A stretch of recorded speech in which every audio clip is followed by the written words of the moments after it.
আমি ভাৰতীয় জনতা পাৰ্টি পৰিয়ালে আৰু কাৰ্যকৰ্তা সকলো মিলি পৃথিৱীৰ ভিতৰত জনপ্ৰিয় গায়ক জুবিন গাৰ্গ ডাঙৰীয়া আমাৰ মাজৰ পৰা বিদায় ললে যোৱাকালি। তেখেতক আমি সকলো ভাৰতীয় জনতা পাৰ্টি চৰাইবিল সমষ্টিত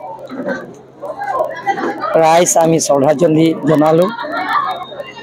তেখেতৰ বিধি আত্মা কামনাৰে আমি ভগৱানৰ ওচৰত প্ৰাৰ্থনা কৰিছোঁ। তেখেতৰ আত্মা ভগৱানে যাতে আশীৰ্বাদ দিয়ে। জুবিন গাৰ্গ এজন গায়ক হিচাপে আমি পাইছোঁ। পৃথিৱীৰ ভিতৰত জনপ্ৰিয় গায়ক আমি সকলোৰে মৰমৰ জুবিন গাৰ্গ ডাঙৰীয়া আমাৰ পৰা বিদায় লোৱা হৈ গ'ল যোৱাকালি। আমি সকলো ভাৰতীয় জনতা পাৰ্টি আমি শ্ৰদ্ধা জনালোঁ। আমি তেখেতৰ আমাৰ মাজত বিদায় লোৱাটো আমাৰ বহুত দুখ কষ্ট পালোঁ।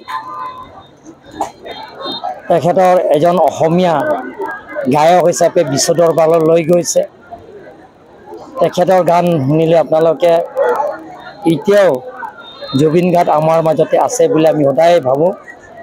কিন্তু যোৱাকালি তেখেতে চিৰদিনৰ কাৰণে আমাৰ পৰা বিদায় লোৱা হৈছে। তাৰ কাৰণে আমি সকলো ভাৰতীয় জনতা পাৰ্টি আমি শ্ৰদ্ধা জনালোঁ আৰু তেখেতৰ পৰা আমি বিধি তেখেতৰ এতিয়া আমাৰ পৰা বিদায় ল'লেও তেখেতৰ পৰা সদায় আমি আশীৰ্বাদ আৰু মৰম পাই থাকিব বুলি আমি বিচাৰিছোঁ। আৰু তেখেতৰ পৰিয়ালত আমি সকলো ভাৰতীয় জনতা পাৰ্টি কৰ্মীয়ে ভগৱানৰ ওচৰত আমি প্ৰাৰ্থনা কৰিছোঁ যাতে পৰিয়ালটোৰ কাৰণে সদায় আমাৰ নেদেখাজনে সদায় আশীৰ্বাদ দিয়ে। তাৰ কাৰণে ভগৱানৰ ওচৰত আমি প্ৰাৰ্থনা কৰিছোঁ।